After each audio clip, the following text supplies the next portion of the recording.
याते मिले समाज सब आवे निज पद जी निज बाग सदा सुफल निज नो करो प्रकाश जे बहु विधि भव दुख तणी करे छे सताना।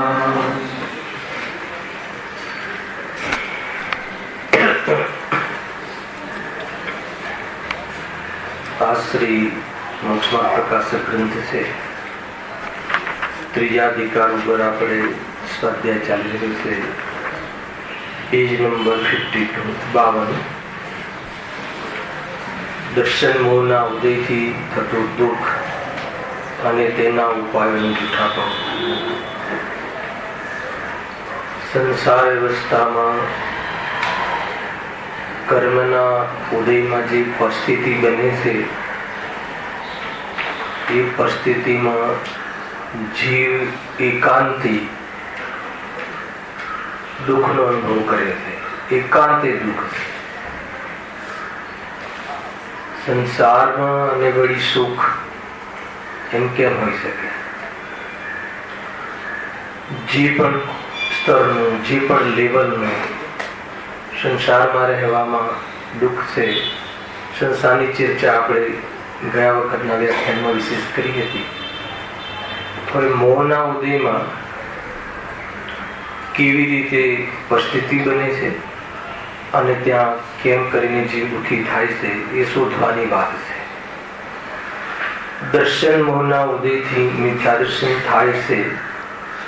જે વડે જેવું તેને શ્રદ્ધાન છે તેવું પદાર્થનું સ્વરૂપ નથી તથા જેવું પદાર્થનું સ્વરૂપ છે તેવું એ માનતો નથી, તેથી તેને વ્યાકુળતા જ રહ્યા કરે છે।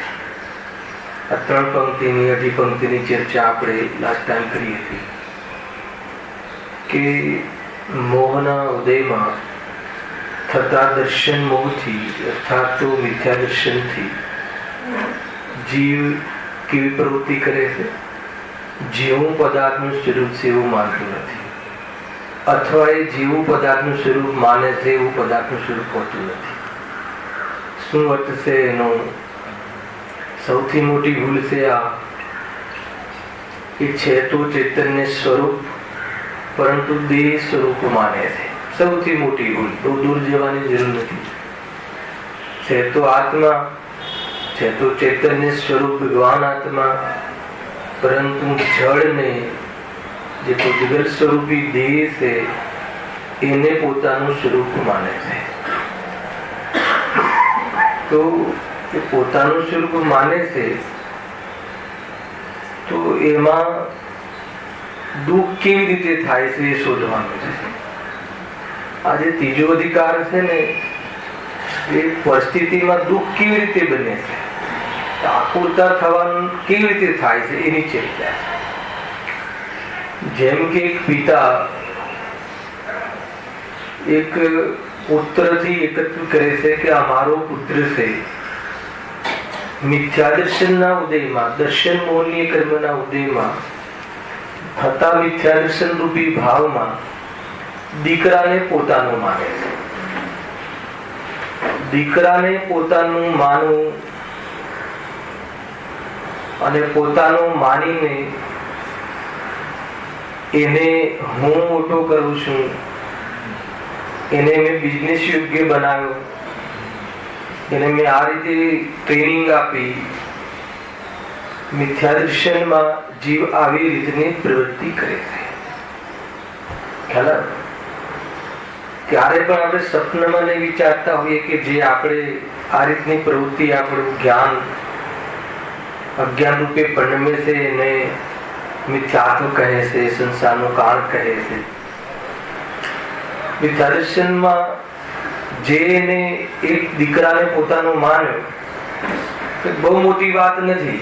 જે પણ જે જીવોને મિથ્યા દર્શન પ્રવૃત્તિ થાય છે એમાં આમ જ માને, પણ એમાં દુઃખ કેવી રીતે થાય છે એ શોધવાનું છે। એમાં અહીંયા પોઈન્ટ અહીંયા જે અધિકાર ચાલે છે દુઃખનો ચાલે છે. સંસાર અવસ્થા તો ખ્યાલમાં આવી ગઈ કે જયારે મિથ્યાદર્શન હોય, દર્શન મોહની કર્મનો ઉદય હોય અને જીવ મિથ્યાદર્શન નું પરિણમન કરે તો એમાં શું કરે? તો કહે કે જે પોતાનું સ્વરૂપ નથી, જે પોતાની ચીજ નથી ને પોતાની માને. એકદમ સિમ્પલ. દીકરો પોતાનો આત્માનો હોય જ નહીં, પણ એને પોતાનો માને અને અપનત્વના કારણે ત્યાં એને મેં આ કરી તે કરી એવી જાતિની પ્રવૃત્તિ કરે. તો દુઃખ કેમ થાય? ત્યાં દુઃખ થવાનું શું કારણ છે? પરંતુ એ દીકરો એને આધીન જયારે પરિણમતો નથી, સમજમાં આવે છે કે નહીં, ત્યારે એની જે ધારણા છે, એની જે માન્યતા છે, એનો જે અહેમ છે, એને ધક્કો પહોંચે છે અને જીવને આતુરતા થાય છે. વાત અહીંયા છે. શરીરને એક માનવું, પોતાનું માનવું, એમાં દુઃખ કેવી રીતે? પ્રશ્ન એ છે અનિલભાઈ. શરીરને એક માનીએ છીએ, એને પોતાનું માનીએ છીએ, પોતાનું માનીને સેવા કરીએ છીએ, એના માટે એને ખવડાવીએ છીએ, નવડાવીએ છીએ, પીવડાવીએ છીએ, જે પણ જે દુનિયા સારી દુનિયા જે કરે છે બધું કરીએ છીએ. પ્રોબ્લેમ એ નથી. આપણે શોધવાનું છે, ત્યાં ખોજો, એને શોધો કે ત્યાં દુઃખ કેવી રીતે? ખ્યાલ સમજ. અહીંયા સુધી તો આપણે આવી ગયા કે ભાઈ આપણું માનીએ છીએ કઈ નવી વાત છે? અનાદિની વાત છે, અનંતકાળ નથી રાખવી. ખ્યાલ આવે કે નહીં? આ વાત આ મોમેન્ટ પછી નથી રાખવી, આ મોમેન્ટ થી જ નથી રાખવી. અને એટલા માટે વાત કરીએ છીએ. પણ અનાદિથી આજ તો કરીએ છીએ. અનુભવ ગમે છે, લોકાનુભવ છે. સંસારમાં રહેતા અજ્ઞાની દરેક અજ્ઞાની જીવોનો આ અનુભવ છે, પ્રત્યક્ષ અનુભવ છે. તો એમાં શોધો રાજેશભાઈ કે દુઃખ કેવી રીતે? શરીરને પોતાનું માનવું એમાં દુઃખ કેવી રીતે? બતાવો. શરીરને પોતાનું માનવું એ મિથ્યાદર્શન, શરીરને પોતાનું માનવું એ દર્શન મોહ, શરીરને પોતાનું માનવું એ ખોટી માન્યતા, એ ભ્રમ. એ ત્યાં સુધી તો બગડમાં દુઃખી થવાની વાત ક્યાં આવી? એ શોધવાનું છે. આ અધિકારનું તમને એક મર્મ બતાવું છું કે શું એંગલ છે, આ અધિકાર મૂકવા પાછળનું શું હેતુ છે. કે અવસ્થામાં જીવ દુઃખી થાય છે, લખ્યું ને છેલ્લી, તેથી તેને વ્યાકુળતા જ થાય છે. લખ્યું ને વ્યાકુળતા જ થાય છે. તે કેવી રીતે? પ્રશ્ન એ છે મારો, શોધવું જોઈએ કેમ વ્યાકુળતા થાય. બતાવો. શરીરમાં કંઈક આવું પાછું થાય છે, મને મેન એમાં એક એ છે, મેં કહ્યું તો 3 મિનિટ પહેલા કે એને આધીન થતું નથી. શરીર તમારું થઈ જાય, પણ શરીર તમારું થતું નથી એવું હર સમય ફિલિંગ પણ થાય છે. હર સમય આપણે અનસિક્યોર અનુભવ કરીએ છીએ. હર સમય અનસિક્યોર અનુભવ કરવો એનો અર્થ જ એ છે કે શરીર મારાથી જતું રહેશે અને શરીર જતું રહેવાથી હું જતો રહીશ એવું અનસિક્યોર ફીલ કરે છે. એટલે એને માનવું શું છે કે આ મારું છે, આ અમરત છે, આ કાયમી મારું સ્વરૂપ છે, પરંતુ એને એ રીતે થતું નથી. હર સમય એને ગડપણ દેખાય છે, અર્થાત બહારમાં એવી જાતિના ટિપ્સ મળે છે, બહારમાં એવી જાતિના પ્રસંગો બને છે કે જેથી એને એમ લાગે છે કે આ નહીં ટકે. તો એને જે માન્યું હોય છે એને શું પહોંચે છે? ઠેસ પહોંચે છે. એટલે હર સમય એને ભય રહે છે અને આકુલિત આકુલિત આકુલિત આકુલિત રહે છે. હા, દરેક આ તો ખાલી શરીર સાથે તમે કોઈ બી બધા વેપાર લઈ લો, સગા સંબંધી લઈ લો, ધન લઈ લો, ઇજ્જત લઈ લો, મતલબ કે યશ પ્રકૃતિમાં થતા યશને લઈ લો, બધી જ જગ્યાએ એને આ જીવીને યશ કોઈ દિવસ યશ તો પ્રકૃતિ જે છે એ દેહધારી, એ દેહમાં યશ પ્રકૃતિ નિમિત્ત છે. આત્માને યશ ને અપેક્ષ સાથે શું સંબંધ? આત્માને જાણવા સાથે સંબંધ છે. આત્માને યશ અપેક્ષ સાથે સંબંધ નથી. ખ્યાલ આવે? યશ ચાહે છે એ ચાહ આત્મા નથી. જેનો યશ થાય છે એ આત્મા નથી. ખ્યાલ આવે? એ રીતે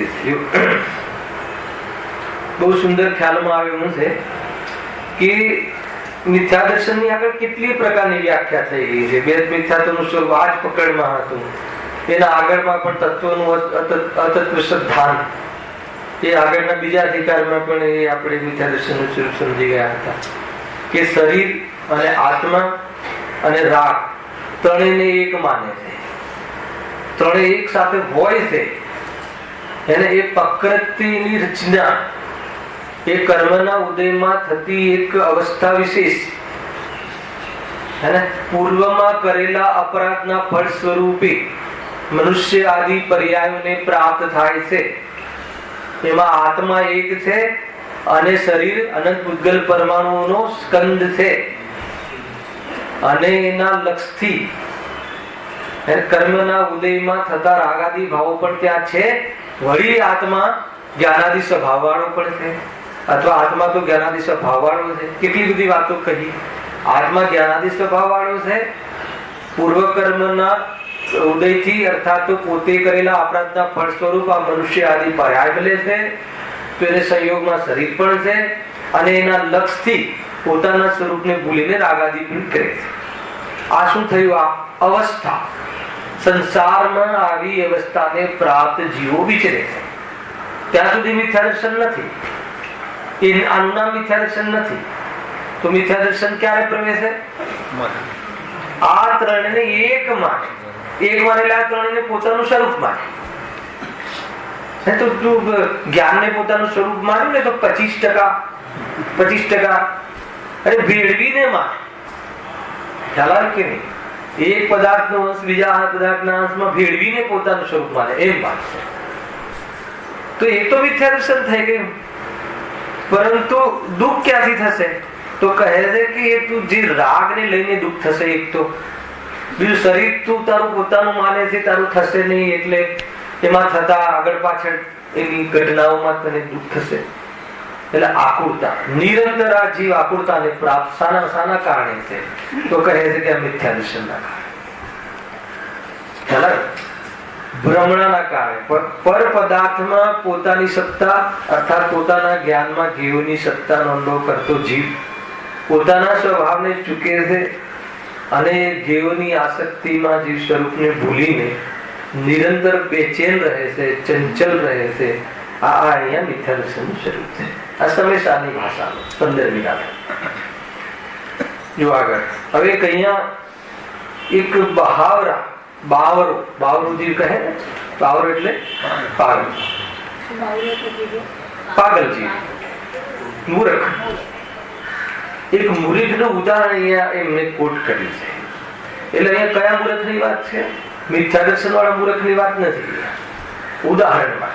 ઉદાહરણમાં તો જે કોઈ જીવ કોઈ જન્મે છે મનુષ્યમાં અને એની સેન્સ ડાઉન હોય છે. ઘણા એવા બાળકો જન્મે છે ને કે જે એને એ ટાઈપની જ્ઞાનનો ઘાટ નથી હોતું, અને પાગલપન જે હોય છે જન્મથી હોય છે એવી જાતિની પ્રકૃતિના ઉદયના કારણે કરુણાને પાત્ર છે. પણ અહીંયા પંડિતજી એને ઉદાહરણમાં લીધું છે બાવરો જીવ. એને ખરેખર તો જે સ્વપરનો વિવેક ભૂલે છે અને એના વિશેષ લાગે છે એને, અને હરેક ચેષ્ટાઓ ઉન્મત્તપણે કરે છે. મોક્ષશાસ્ત્રમાં આવી વ્યાખ્યા આવી, તત્વસૂત્રમાં આવી વ્યાખ્યા કરી છે. એને વાસ્તવમાં પાગલપન, નિરંતર પાગલપન થઈ. મને વાગ્યું અને મને ઠંડી લાગી, આ શું છે? બાવરાપણું છે, પાગલપણું છે. હું કરોડપતિ થઈ ગયો, મારી બહુ શાક છે, તમને નવાઈ લાગશે.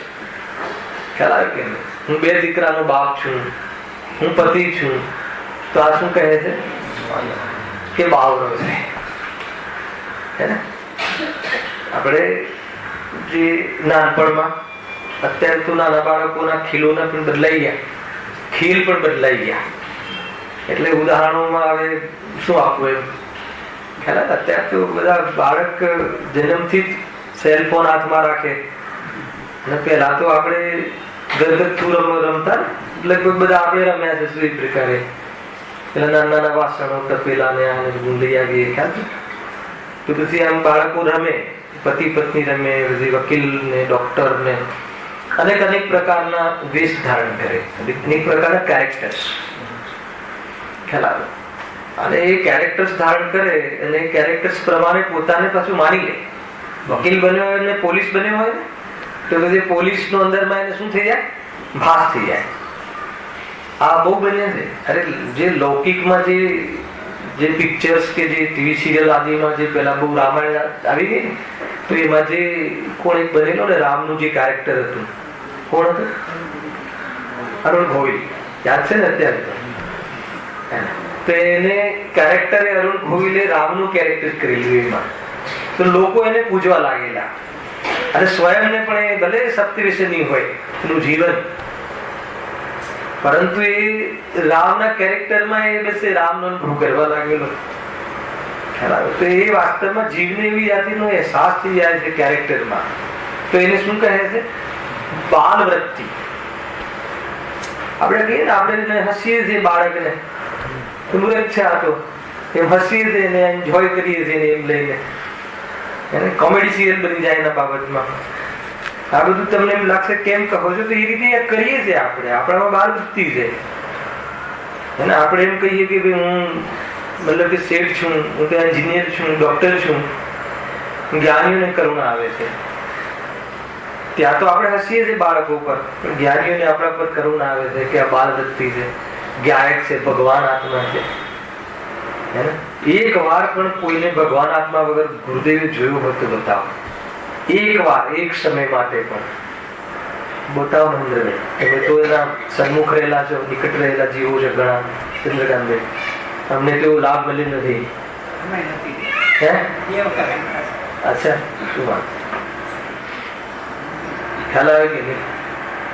તો એક સમયમાં પ્રવચનોથી તો ખ્યાલ આવે જ છે, એમના વક્તવ્યથી ખ્યાલ આવે. એક સમય પણ એટલી કરુણા હૃદયમાં આપણે કહીએ કે સાહેબ હે ને અમારે આમ છે, અમારે તેમ છે, તો કે શરૂઆત જ કરે પ્રવચન કે ભગવાન આત્મા છે ને. એક સમય માટે પણ એમને કોઈ જીવને, કેમ કે આપણું શરૂ જ છે. જ્ઞાનીઓને હૃદયમાં કરુણા આવે છે. આપણે આપણને કરોડપતિ માનીએ, આપણે જે પણ કઈ માનીએ, તો એ શું છે? વેશ છે, એ કેરેક્ટર છે, એ રોલ છે, એ અવસ્થા છે. એ શું નથી? એ આત્માનું ત્રિકાલ સ્વરૂપ નથી. આત્મા ત્યાં ઉત્પન્ન તો થયો છે એ રીતે, પરંતુ આત્માનું એ પરમાર્થ સ્વરૂપ નથી. કે નહીં? એ રીતે જોવું છે કે પ્રભુ મને તો બહુ હું તો રાગી થઈ ગયો. તો રાગી શું છે? કેરેક્ટર છે. રાગી આત્માનું સ્વરૂપ નથી. હમણાં એ રોલ ધારણ કર્યું છે, હમણાં એ ડ્રામા છે, નાટક છે. અને નાટક છે તો જે બાળકને એમ કહે ને, દરેક રીતે દરેક બાળકો નાના ઘર બનાવે અને પછી એક આવીને ઘર રમત ઘર તોડી નાખે. એક નાનો છોકરું હોય, બીજું નારા મારતા હોય, તો બધી રેડવા લાગે.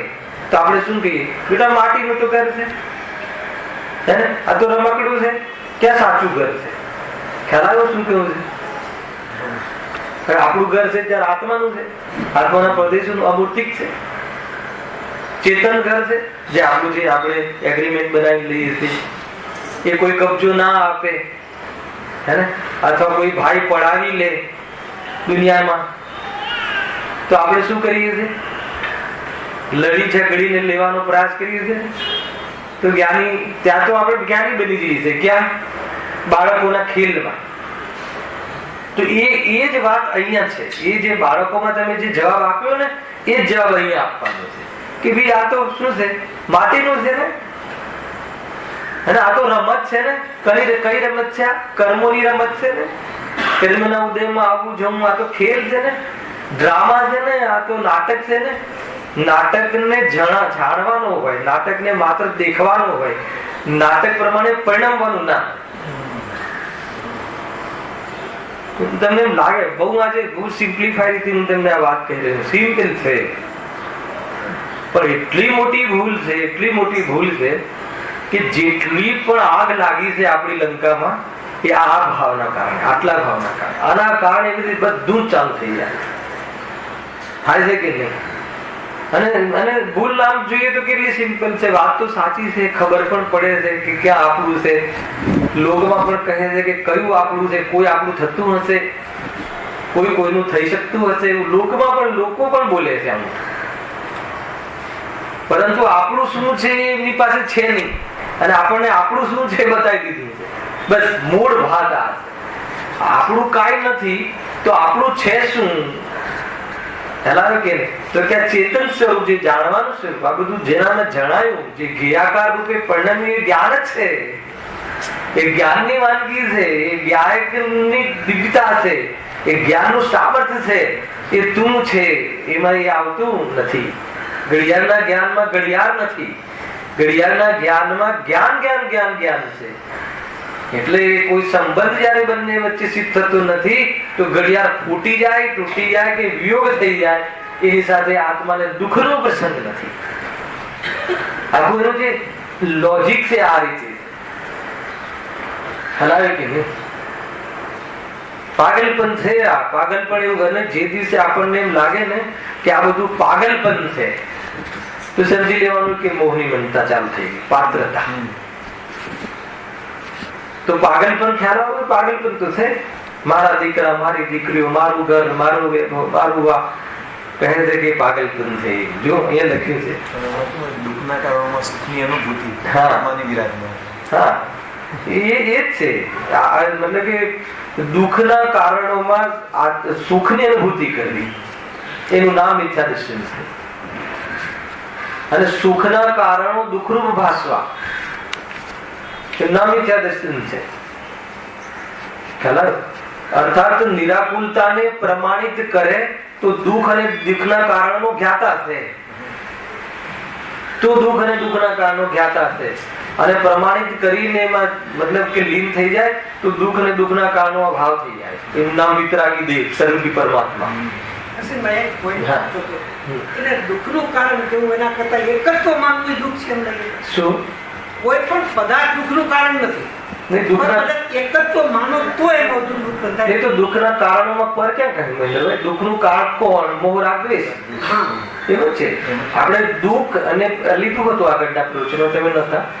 દુઃખ અને દુઃખના કારણ, સુખ અને સુખના કારણ, સુખ અને સુખના કારણ, દુઃખ અને દુઃખના કારણની ખબર ન હોવી, એમાં ભૂલ પડવી, સ્વપરનો વિવેક ન હોવો, એનું નામ મિથ્યા દર્શન. આમાં 7 તત્વની ભૂલ આવી.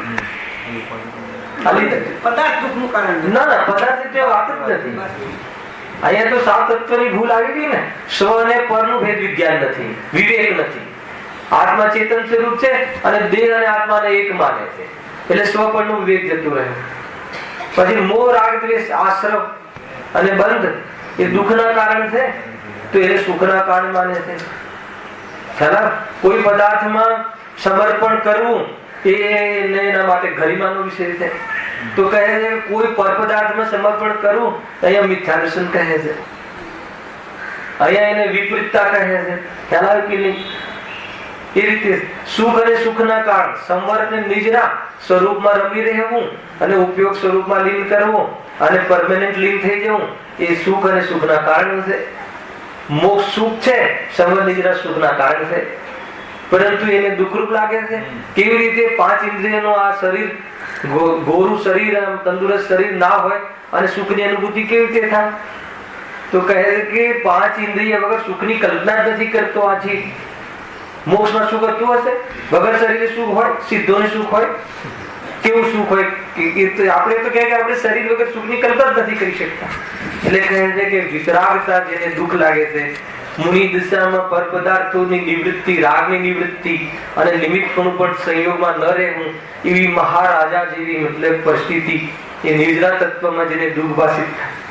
મુનિ અવસ્થા આપણને કઠિન લાગે છે કે સરળ લાગે છે?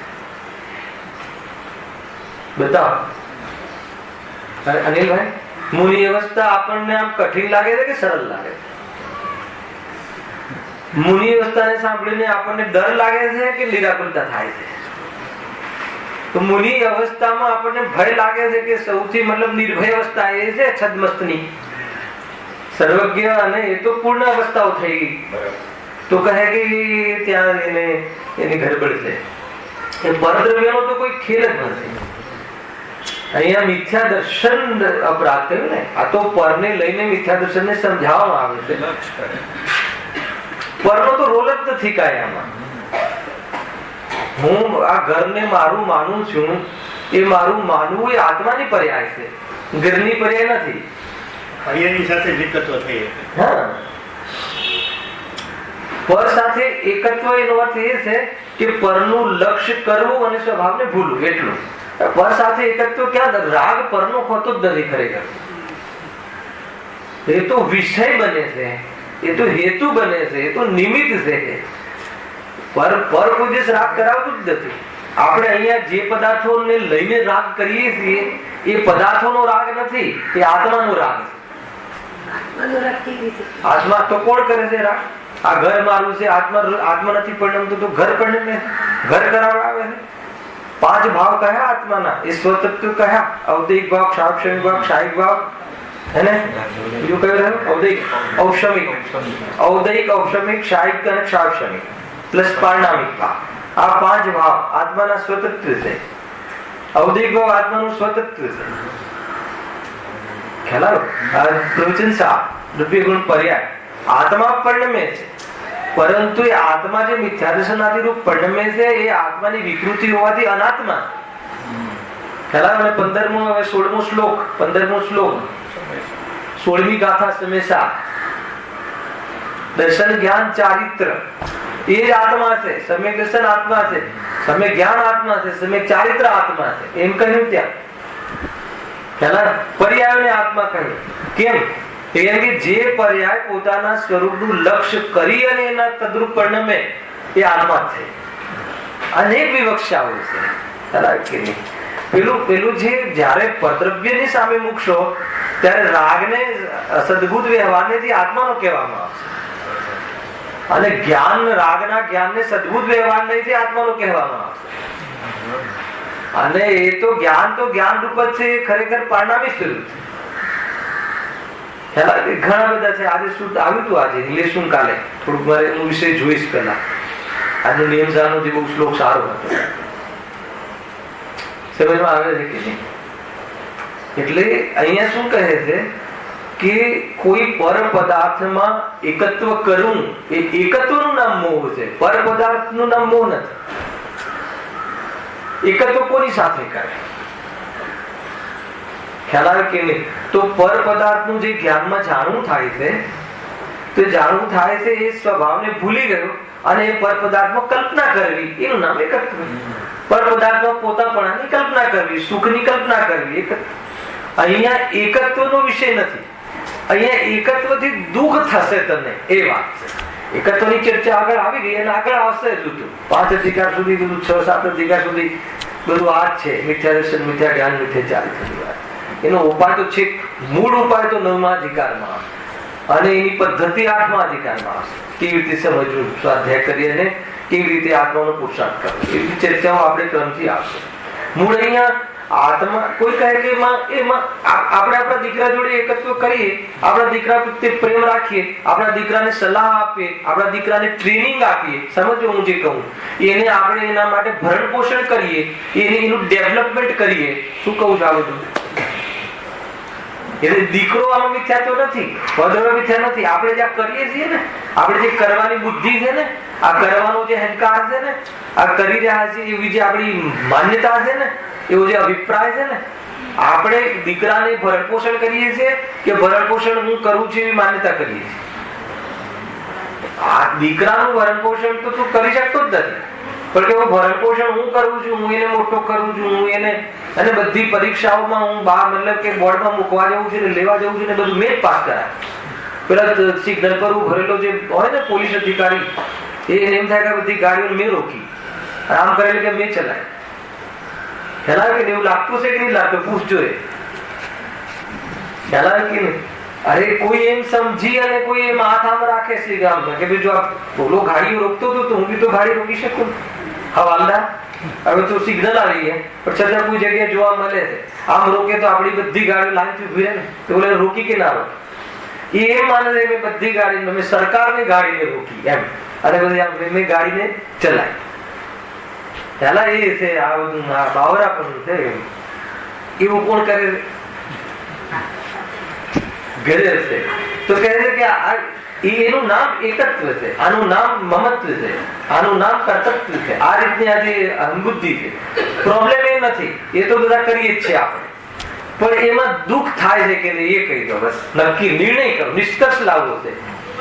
એકત્વ જ દુઃખ છે. હા, એકત્વ જ દુઃખ છે. હા, એકત્વ એમાં શું છે ભાઈમાં બે વસ્તુ છે, બે શૈલી છે. 9મા અધિકારમાં બે શૈલી છે કે મોહ રાગ દ્વેષ દુઃખનું કારણ છે એમ ભેદ વિવક્ષા છે. એક બરાબર છે.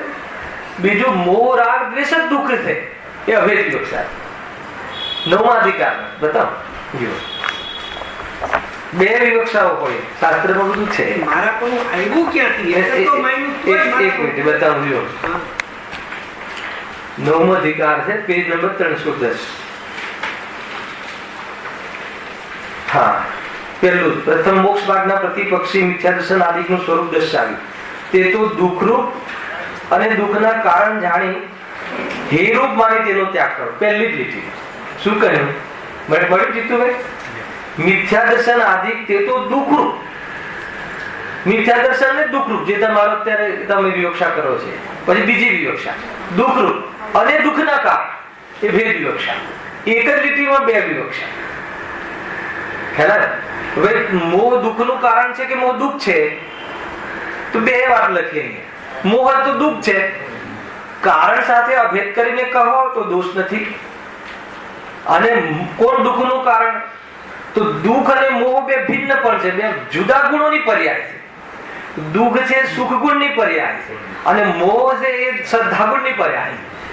રાગ છે ચારિત્ર ગુણની વિકારી પર્યાય છે, અને દુઃખ છે સુખ ગુણની પર્યાય છે. તો બે ગુણોની પર્યાય વચ્ચે પણ કારણ કાર્ય સંબંધ છે, એટલે વિવક્ષા ભેદ છે. અને આત્મા એક જ છે, એ તો આત્મામાં ભેદ કરીને સમજવામાં આવે છે. તો ડાયરેક્ટ કહી દો કે મોહ દુઃખનું કારણ છે તો પ્રોબ્લેમ નથી. એ રીતે સમ્યક દર્શન સુખનું કારણ છે, કોઈ કે સમ્યક દર્શન જ સુખ છે, કોઈ પ્રોબ્લેમ નથી. બે વિવક્ષાઓ સાચી અહીં લખી છે. એક છે ભેદ વિવક્ષા અને એક છે અભેદ વિવક્ષા. તો શૈલી છે બંને રીતે. ઘણાને પછી એટલી લોંગ શૈલી હોય ને કે રાગ દુઃખ છે, રાગ દુઃખનું કારણ છે, એ લોંગ શૈલી છે. શૈલીમાં અંતર છે, કોઈ એમાં તથ્યમાં અંતર નથી. તમે રાગને દુઃખ કહી દો, અને દુઃખનું કારણ છે એ દુઃખ જ છે ને, દુઃખના કારણો દુઃખ જ છે ને, સીધો હિસાબ કરીએ તો. પરંતુ જયારે વિવક્ષા ચાલે, જયારે કોઈ ગુણોની વાત આવે, ત્યારે તમે કહો કે રાગ કયા ગુણની પર્યાય છે, કયા ગુણની વિકારી પર્યાય છે રાગ? તો કે ચારિત્ર ગુણની વિકારી પર્યાય. અને દુઃખ તો કે સુખ ગુણનું વિકારી પ્રતિબિંબ છે. દુઃખ આકુળતા છે અને રાગ આકર્ષણ છે, ભવંતર છે, અવિનાભાવી છે. એ તો કારણ કાર્ય છે ને, અવિનાભાવી કારણ કાર્ય છે. એકબીજાનું કારણ કાર્ય કહ્યું. આ હોય તો આ હોય છે. હા, એ તો બંને વચ્ચે કારણ કાર્ય નો સંબંધ છે ને. એટલે ત્યાં એ કહેવું છે, બંને વચ્ચે કારણ કાર્યની અભેદતા બતાવીને એ બતાવવું છે. ખરેખર તો એવું છે મહેન્દ્રભાઈ કે રાગ કારણ છે દુઃખનું અને આકુળતા દુઃખ છે, એ સિવાય અન્ય કોઈ દુઃખનું કારણ નથી. એ બતાવવા માટે અહીંયા બંનેને કારણ કાર્યનું નાટક બતાવવું પડે. નહીં આપણે કહીએ કે દુઃખનું કારણ બતાવો રાજેશભાઈ, તમે દુઃખી છો કે નહીં કહો પહેલા તો. હવે સુખી છીએ તો પછી વાત જ પતી ગઈ. દુઃખી તો છીએ, હવે દુઃખનું કારણ બતાવો. દુઃખના કારણમાં તમે શું બતાવશો કહી દો.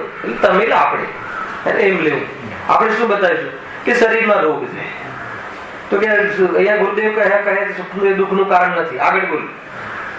દીકરો માનતો નથી કે દુઃખનું કારણ નથી, આગળ બોલ. હે ને, ધન અત્યારે ધંધામાં ખોટ છે, એને પેમેન્ટ નથી આવતા, કે દુઃખનું કારણ નથી, આગળ બોલ. દુઃખના કારણનું તમે જેટલું લિસ્ટ બનાવશો તો કે દુઃખનું કારણ. દુઃખનું કારણ શું છે? તો કે રાગ. એ પદાર્થ પ્રત્યે તને જે રાગ છે, એ પદાર્થ પ્રત્યે રાગમાં રાગ બી એટલે છે કે પદાર્થમાં તને લાભ દેખાય છે, મોહ, અને એને લઈને તને રાગ છે, એ દુઃખનું કારણ છે.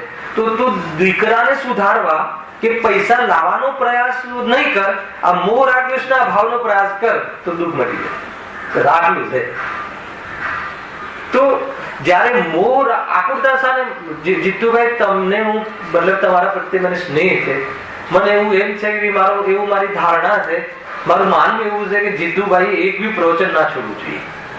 કયા પ્રવચન યાદ કર્યા હતા, એવું મારું માનવું છે, બરાબર છે. હવે મેં એવું માન્યું અને તમે ન આવ્યા, એટલે તમે મને દુઃખી કર્યો કે મારી માન્યતા દુઃખી કરી? તો મારી માન્યતા છોડ દઉં કે તમને અહીંયા ઘરે આવીને હાથ જોડીને મસ્કા પોલીસ કરીને પ્રવચનમાં લઈ આવવાનો પ્રયાસ કરો? આપણે પ્રયાસ શું કરીએ છીએ? હે ને, શું જીતું ભાઈ કલ્યાણ કરવું છે કે નહીં? હે ને, પ્રવચન તો છોડાતું હશે. ગૌતમ ગંધર જેવા 3 કેટલા જ્ઞાનના ધારી? 4 જ્ઞાનના ધારી ભગવાનનું એક પણ પ્રવચન નથી છોડ્યું. અને તમે ગુરુદેવસિંહની ટેપ પ્રવચન એમની જ કથન અમે વાંચીએ છીએ, એવું પ્રવચન છોડ્યું એમ કહીને બ્લેકમેલિંગ કરીને એમ કરીને કાંઈ પ્રેરણા માટે બરાબર છે. આ બીજી દિશાની ચર્ચા છે. એમ કરીને તમને હું લાવવાનો પ્રયાસ કરું તો શું થશે એમાં? એ જેટલું હું કરી રહ્યો છું બધી એ વખતે આકૃતતા છે, એ વખતે આકૃતતા. એના કરતા ભાઈ એમનું આવવું ન આવવું એ સ્વતંત્ર છે, અને એમને આવવાનો ભાવ કે ન આવવાનો ભાવ જે પણ છે એમનો સ્વતંત્ર છે. એમ જાણી અને એમના આવવાના આગ્રહથી નિવૃત્ત થવું એ સુખનો ઉપાય. બોલો કેટલું સિમ્પલ છે, કેટલું સિમ્પલ છે. તો ત્યાં એટલા માટે ભેદ કરેલો ભાઈ કે મોહ રાગ દ્વેષ હે ને એ દુઃખના કારણો કહ્યા. અરે આગળ તો સમયસારમાં તો પહેલા કે મોક્ષના વિરોધી તત્વ કોણ? તો કે દ્રવ્ય કર્મ, ભાવ કર્મ, નો કર્મ. નાસ્તિથી ચર્ચા. એ ત્રણેયથી રહિત તો ભગવાન આત્મા, અને એ ત્રણેયથી રહિત જયારે પર્યા થાય ત્યારે પરમાત્મા. એ 3 દુશ્મનની પાર્ટી, એ દુઃખના કારણ. એમાં પણ ભાવ કર્મ પરમાર્થથી દુઃખનું કારણ, અને નો કર્મ અને દ્રવ્ય કર્મ નિમિત્તરૂપ દુઃખના કારણ. અને એમાં બી દ્રવ્ય કર્મ નિમિત્તરૂપ નિયમ, અને નો કર્મ નિયમરૂપ નિમિત્ત નહીં, સહકારી. કેટલી બધી ચર્ચાઓ ખુલી જાય વિસ્તાર. એ રીતે કારણો અને કારણ કાર્ય જે બતાવું છે ટૂંકમાં એ કહેવું છે કે તું પરદ્રવ્ય દુઃખનું કારણ નથી. પરદ્રવ્ય જ્યારે તારા સંયોગમાં આવે છે એ વખતે દ્રવ્ય કર્મનો ઉદય હોય છે, અને ઉપાદાનનો તું તને સ્વભાવનું ભાન ભૂલે છે, એટલે એમાં તને મોહ પેદા થયો છે. એટલે એ પદાર્થોની સાથે તું કલ્પના કરે છે, એકત્વ કરે છે. અને એકત્વ કરે છે એટલે કેમ દુઃખી થાય છે? પ્રશ્ન એ ચાલે છે ટોપિક. એકત્વ કરવાથી શું દુઃખી? હું મારા દીકરાને મારો માનું છું, એમાં શું દુઃખી? અનિલભાઈ તમે તમારા દીકરાને તમારો માનો છો, એ દુઃખનું કારણ ક્યારે લાગ્યું?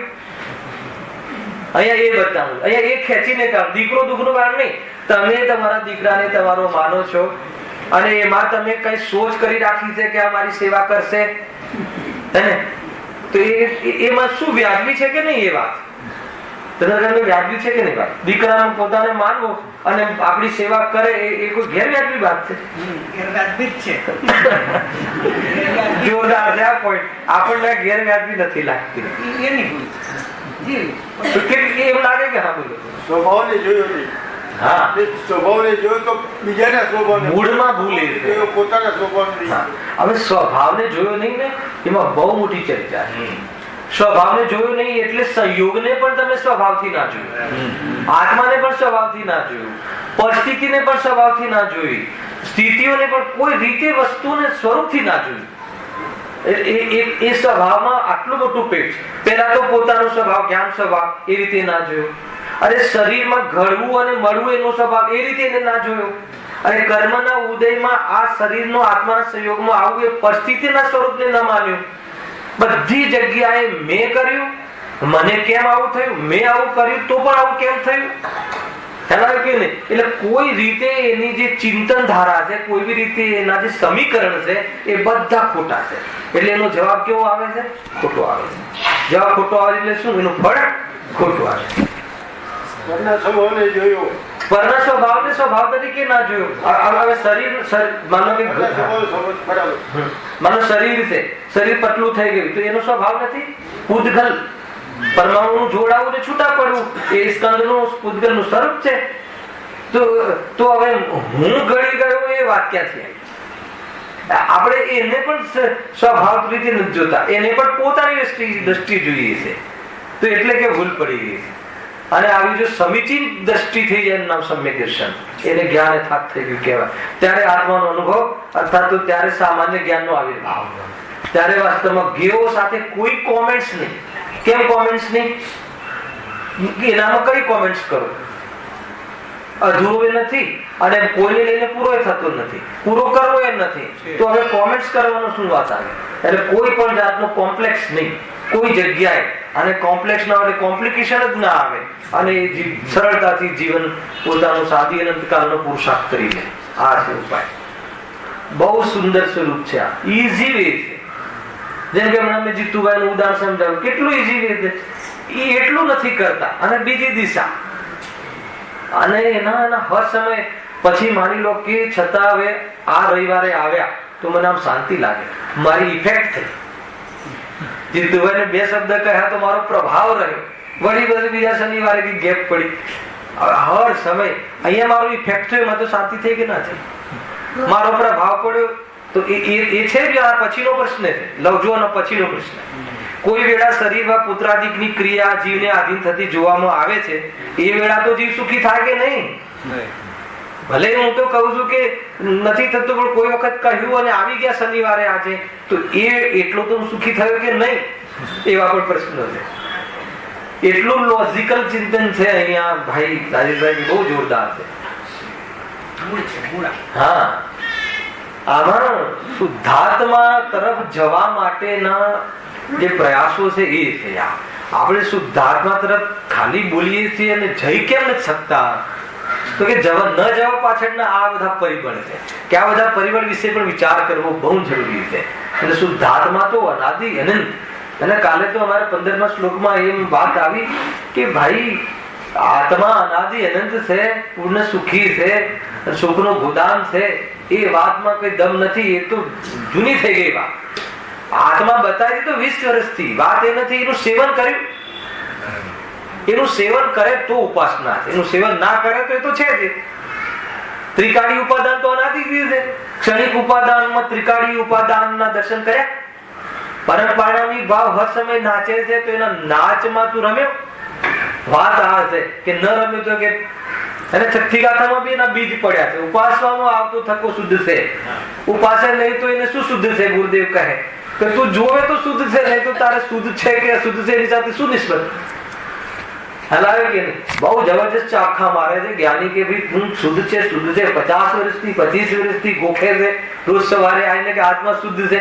તો એમ ગોખવાનું કે રટવાનું નામ ધર્મ નથી. એ અનુભવ કર, એનું સેવન કર, એના દર્શન કર, એની પ્રતીતિ કર. જ્ઞાન એના સન્મુખ રહીને જ્ઞાનમાં પ્રસન્નતા રહે, હર સમય જ્ઞાનમાં એની મહિમા વર્તે, અને જ્ઞેયોની આસક્તિ તૂટતા એમાં લીન રહે ઉપયોગ. એનું નામ સમ્યક દર્શન જ્ઞાન ચારિત્ર ઉપાસના. એ ઉપાસના કરવાથી વાસ્તવમાં સંસાર મટે છે, સંસારનો નાશ થાય છે. એ તો નથી થતું. આખું ખ્યાલ આવે છે? એ એક પ્રકારની શાસ્ત્રીય ભાષા છે. એ જ વાસ્તવ અહીંયા મૌલિક ભાષામાં કહે છે. એ જ વાત જેમ મેં કહ્યું ને, કેવી રીતે એ મારા પ્રમાણે આવે, એમનું આવક બસ એ જ.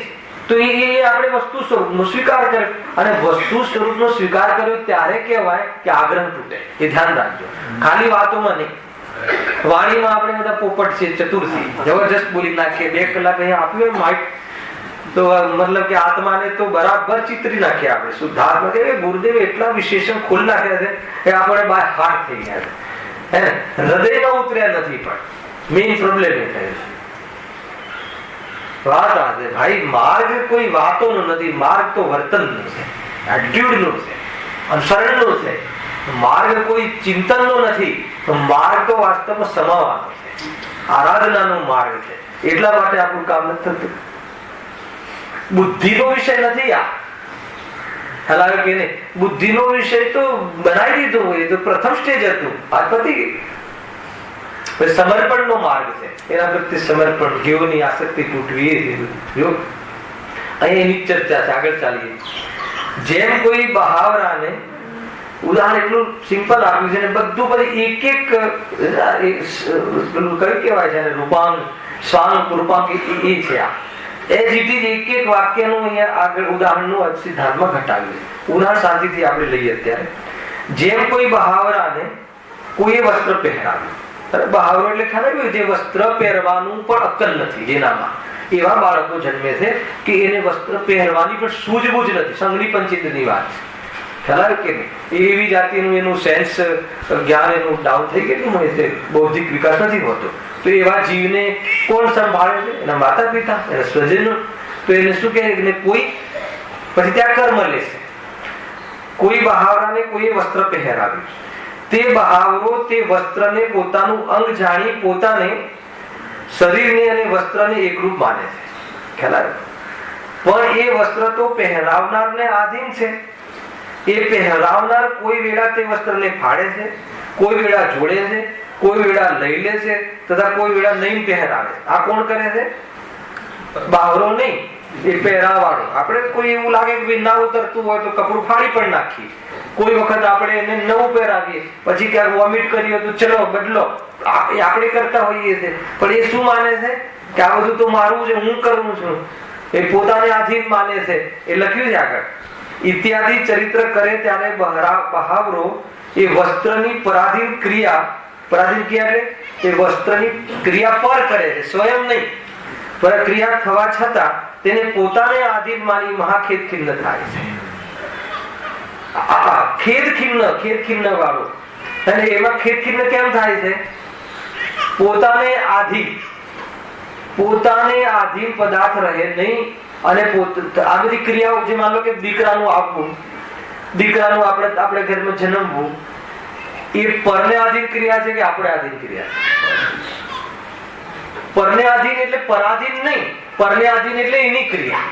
અહીંયા એમ લેવું છે. એ દીકરાનું આવવું, દીકરાનું જવું, આટલા વર્ષો રહેવું, એનું લગ્ન કરવું, લગ્ન કર્યા પછી જુદા રહેવું, એને હાઈ ટેકનોલોજીનું એટલે આપણા નિમિત્તથી જ્ઞાન લેવું, એ લઈને પછી આપણને છોડીને બીજે રહેવું, એ બધું શું છે અહીંયા? એને આધીન છે કે આપણે આધીન છે? આધીન શું માને છે કે મારે આધીન છે, અને મારે આધીન છે, મારે આધીન થવું જોઈએ. કેમ કે એ મારું છે. પેલા મારું માનીએ એટલે પછી પોતાને આધીન રાખવા પ્રયાસ કરે, અને આધીન તો રહેતું નથી. એટલે શું થાય? ખેદ ખિન્ન થાય. બહુ મોટી વાત છે. આપણે ખેદ ખિન્ન એટલે થઈએ છે ભાઈ. આ તો મતલબ કે મળી ગયું દુઃખ દૂર કરવાનું, અને દુઃખી કેમ થઈએ છે, આખો માર્ગ મળી ગયો. આપણે ખેદ ખિન્ન કેમ થઈ રાખીએ? તમે ખેદ ખિન્ન કેમ થાવ છો? કે શુભમ પાઠશાળામાં નથી જતો એટલે ખેદ ખિન્ન થાય. સારું કે ખરાબ? દુનિયાને એવું લાગે છે, બાપ તરીકે કેવું પડે કે ના કેવું પડે? અમે તને બાપ નથી કહેતા ભાઈ, બાવરા એમ કહે કે અમે તને ભગવાન આત્મા કહીએ. તું બાપ માને છે એ પહેલી ભૂલ. હા કે નહીં? એ બાવરા પણ છે, પરાધીન માને છે. એક એક વસ્તુ મતલબ કે એ પોતાને આધીન માનવા એ થાય છે. પરને આધીન બધું કર્મમાં ઉતાર્યું છે. હવે હું એના પર ઘટાડું જો. હવે આ જીવ એ શરીરને ફરીથી તેમ આ જીવને કર્મોદયથી શરીરનો સંબંધ થયો છે. ખ્યાલ કે નહીં? આજે શરીરનો સંબંધ કોના કારણે થયો છે? શરીરના કારણે થયો છે કે કર્મના ઉદયથી થયો છે કે આત્માથી થયો છે? અને એ લખ્યું કર્મોદયથી થયું. એટલે આ ખ્યાલ આવશે નિમિત્ત પ્રધાન.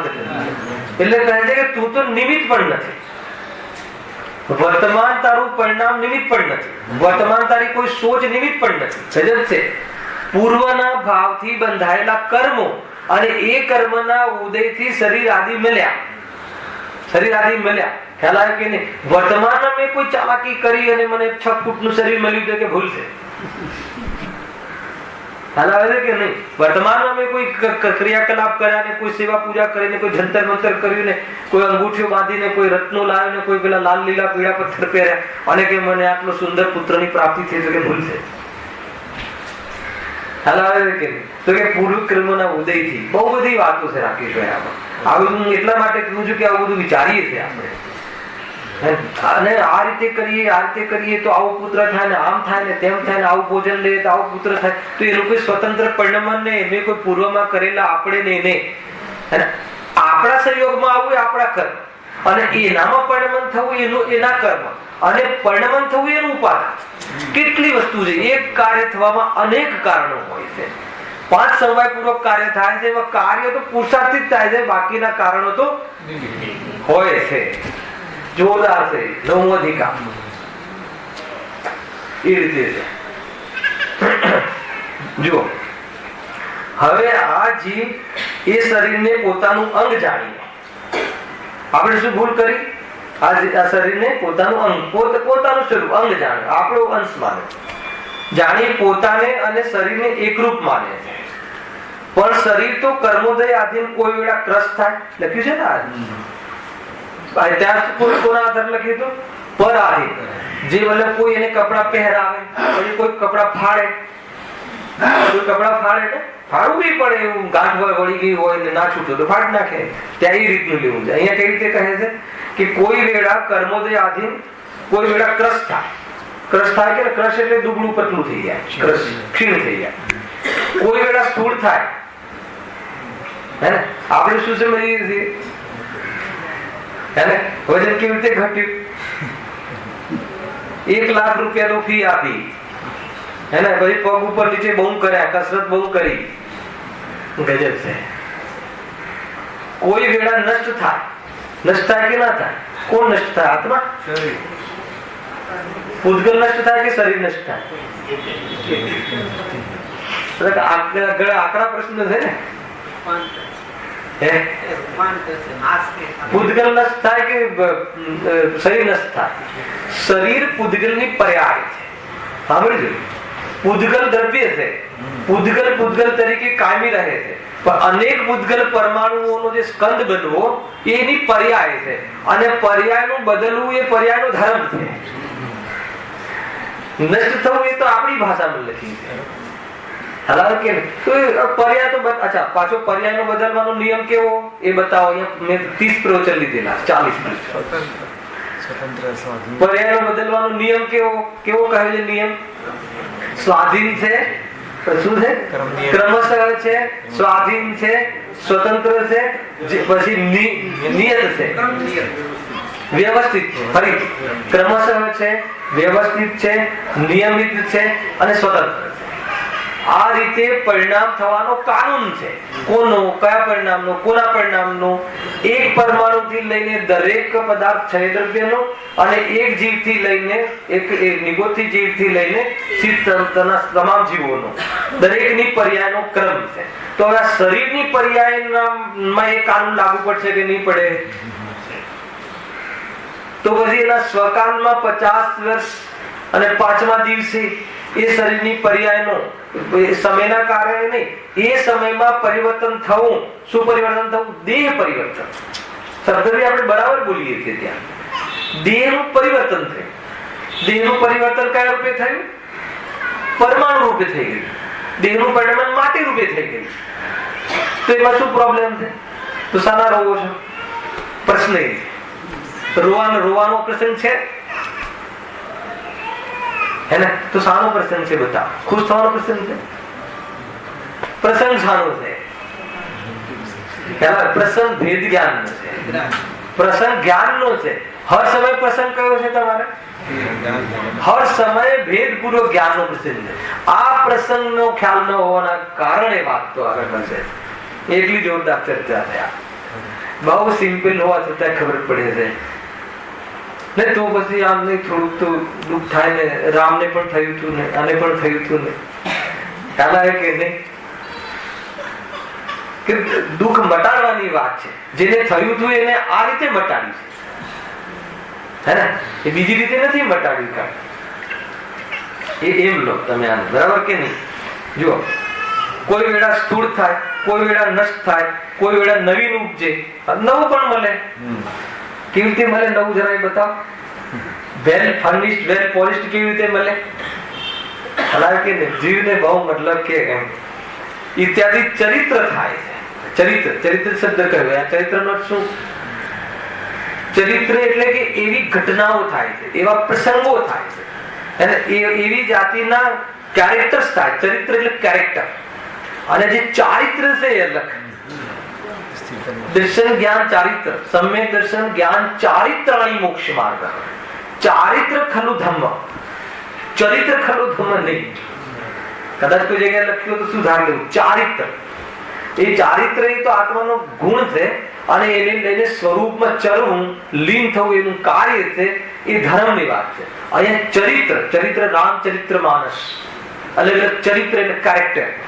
શું કેરેક્ટર છે? કયા કયા ચરિત્રો છે આમાં? નાટકમાં પેલા આવતા કયા ચરિત્ર, કયા બધા કેરેક્ટર છે? તો આ બધા કેરેક્ટર્સ થાય છે. આ કયા કેરેક્ટર્સ થાય છે? કોઈ કર્મના ઉદયમાં થાય છે. જો બહુ જોરદાર વાત છે ભાઈ. આને આપણને એવું લાગે કે જે પણ આ બધું કાંઈ થાય છે, જે પણ 3-4 મિનિટ બાકી છે, હું તમને એક ઓર વિઝન બતાવવામાં શું કેવું થાય છે કે જયારે આ બધું કર્મથી થાય છે, જૈન ધર્મની કર્મ થિયરી, કર્મોલોજી, બરાબર છે કે આ બધું કર્મથી થાય છે. ધન બી જેમ કે શરીર ક્રશ થવું, શરીર મોટું થવું, શરીર નષ્ટ થઈ જવું, શરીર નવું મળવું, તો બધી જગ્યાએ બધું લગાવું. ધનનું મળવું, ધનનું વધવું, ધનનું ટકવું, ધનનું જવું, એ બધું કોણ કરે છે? એ બધું કર્મના આધારે છે. બધું દુકાન ચાલવી, દુકાન ના ચાલવી, તો આપણને એમ લાગે છે કે પછી આપણે કઈ થિયરીને આપણે એપ્લાય કરવી? જૈન ધર્મની અથવા આપણે ત્યાં બતાવેલી કર્મ થિયરીને એપ્લાય કરવી કે જે લોકો આમ ભાઈ દુકાને જવું હોય, મતલબ કમાવું હોય તો દુકાન જવું પડશે. એમાં પાછો એક નીતિનો ઓલો શ્લોક છે ને ત્યાં કયો બોલો, મતલબ કે સુતેલા સિંહના મોઢામાં, અને મતલબ કે હરેક કાર્યની સિદ્ધિ ઉદ્યમથી થાય છે, ન મનોરથથી. એવું લખ્યું ને ત્યાં, મનોરથથી નહીં, ખોટી કલ્પના કરવાથી નહીં, આવી જશે આવું હોય તો એમ નહીં, ત્યાં એમ કેવું છે આવડ્યું. ત્યાં મનોરથથી નહીં, સુતેલા સિંહના મોઢામાં કોઈ હરણ આવીને નહીં પડે, એને હરણનો શિકાર, એને ભોજન કરવું હોય તો ઊભું થવું પડશે, શિકાર શોધવો પડશે અને શિકાર બનશે. ત્યાં એમ કહે છે, ત્યાં એ નીતિનો શ્લોક છે. નીતિનો શ્લોક એટલે પ્રમાદ તો ત્યાં પણ નહીં ચાલે. ત્યાં પ્રમાદના મટાડવા માટે એવી જાતિની સિદ્ધિ કરી છે ત્યાં. હવે એ વાત જેમ લોકમાં આ ચાલતી વાત ને, આપણે પણ બોલો દુકાન ધંધો ધારવો હોય, કમાવું હોય તો દુકાન જવું પડશે કે નહીં? બતાવ રાખી રહ્યા છે. નહીં તો પછી હું કહીશ તો શું કામ જાવ? ખોલવી પડશે કે નહીં? અચ્છા ખોલીશું તો ઘણા આવશે ને, અને બધી માલ અંદર રાખવો પડશે કે નહીં? અને એક બાજુ આ થિયરી ચાલે છે અને એક બાજુ તમારી કર્મ થિયરી ચાલે છે, હે ને? તો મારે કઈ થિયરી થી એટીટ્યુડ વર્તવું એ કહી દો. આજે કહું કે કાલે કહું? બોલો, ટાઈમ થઈ ગયો. સમજમાં આવે છે કે નહીં? ભાઈ એક કાર્ય થવામાં, એ તો એ કાર્ય જ્યારે ધન આવવાનું હશે ત્યારે દ્રવ્ય કર્મ નિયમરૂપ નિમિત્ત, અને બહારમાં તમારો યોગ અને ઉપયોગ એ પૈસા કાર્ય કયું? પૈસા આવવાનું કાર્યની વાત છે. તો પૈસા આવવાનું કાર્ય બીજા પદાર્થની વાત છે. અને પૈસા તમારી તિજોરીમાં આવ્યા તો એ આવવામાં પહેલા તો એના ઉપાદાનથી આવ્યા, અને એમાં તમારા તિજોરીમાં આવ્યા એ તમારી કર્મનો ઉદય નિયમરૂપ, અને એમાં તમે પ્રયત્ન કર્યો એ નિયમરૂપ નિમિત્ત નથી, ન કરવા છતાં પણ આવી જાય છે, અને પ્રયત્ન કરવામાં આવી જાય છે એવું નહીં, જતા પણ રહે છે. એટલે બહારમાં જે તમે ક્રિયા કરી, દુકાન ખોલી, દુકાન ના ખોલીએ તો ડબલ પૈસા થઈ જાય, માલ પડેલો હોય, અને દુકાન ખોલી તો એ દિવસે ઓછા ભાવમાં વેચી જાય. તો બોલે દુકાન ખોલી નફાના પક્ષમાં રહ્યું કે નુકસાનના પક્ષમાં રહ્યું? તો દુકાન ખોલી એટલે કમાયો કે દુકાન ખોલી એટલે નુકસાન થયું? શું નિર્ણય કરશો? કોઈ નિર્ણય નહીં લઈ શકે. એટલે અહીંયા લાસ્ટમાં તમને કહું, આ બધી ચર્ચાઓ એટલી બધી લોજિકલ છે કે ખરેખર કર્મ થિયરી શાના માટે છે સાંભળી લો. કર્મ થિયરી પૈસા કર્મના ઉદયથી આવે છે, તો હું ઘરે બેસી રહું અને ઉદયમાં આવે છે કે નહીં એ પરીક્ષા કરવા માટે આ સિદ્ધાંત નથી. સાંભળ્યું? આપણે એમ મતલબ અજમાવીએ જિનેન્દ્ર ભગવાનના કર્મ સિદ્ધાંતને, જોઈએ આપણે ઘેર બેસીને કીધું છે ને પુણ્ય કર્મના ઉદયથી આવે છે કે નહીં, આથી નહીં જવું, તો કેવી ચેલેન્જ બેલેન્જ કરવાની વાત નથી. એ તો એમાં જે બી બાહ્યમાં નિમિત્ત બનવાનું હશે બનશે, તારી પ્રવૃત્તિ પણ. વાત એ છે કર્મ થિયરી એટલા માટે છે કે કદાચિત તારા પાસેથી ધન કમાવાની પ્રવૃત્તિમાં ધન જતા રહે તો તું કોઈના પર આરોપ ન આપી અને તું આકુરતાથી બચે, અથવા બહુ રૂપિયા આવી જાય તો અહંકારના મદથી બચે. તો કર્મ થિયરી તને અહંકાર અને હીનતાથી બચાવે છે. ખ્યાલ આવે કે નહીં? કોઈ બી જીનોરિઝમનો સિદ્ધાંત તને એકમાત્ર કશાયોથી બચાવી અને દ્રવ્ય સ્વભાવની દ્રષ્ટિ કરવાની પ્રેરણા માટે હોય છે, એ સિવાય નહીં. એટલા માટે આ કર્મનો સિદ્ધાંત છે. ખરેખર બીજી કોઈ અપેક્ષા હોતું નથી. ઘણા લોકો મતલબ કે કોઈ બી જૈન ધર્મના સિદ્ધાંતને ફાલતું નહીં સમજવું. ઘણા લોકો કહે કે કર્મનો સિદ્ધાંત એ તો શાસ્ત્રની વાત શાસ્ત્રમાં રાખો, અહીંયા એ વાત નહીં. તો કે તું એમ નહીં સમજતો. શાસ્ત્રની વાત, ઘરની વાત શાસ્ત્રમાં નહીં ચાલે, પણ શાસ્ત્રની વાત ઘરમાં જરૂર ચાલશે. અને શાસ્ત્રની વાત ઘરમાં નથી ચલાવતા એનું નામ જ મોહ. હે ને એ રીતે સમજો. સહેજાનંદ